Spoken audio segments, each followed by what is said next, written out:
நலாஸ் நாட்டு சர்க்கரை நலமுடன் வாழ நலாஸ் இந்தியாவிலேயே நாட்டு சர்க்கரைக்கு ISI முத்திரை மற்றும் அக்மார்க் அங்கீகாரம் பெற்ற ஒரே நிறுவனம். தொடர்புக்கு 9047045000. 1971 இந்தியா பாகிஸ்தான் போரின் போது அப்போதைய பிரதமர் இந்திரா காந்தி அமெரிக்க அதிபர் நிக்சனுக்கு எழுதிய கடிதம் தற்போது வெளிவந்துள்ளது.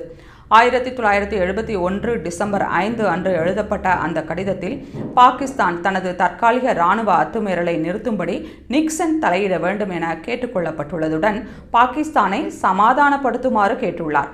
இந்த கடிதம் அமெரிக்க அரசுத்துறை இணையதளத்தில் Foreign Relations of the United States 1969-1976 Volume 11 South Asia Crisis 1971 என்ற ஆவணமாக பதியப்பட்டுள்ளது.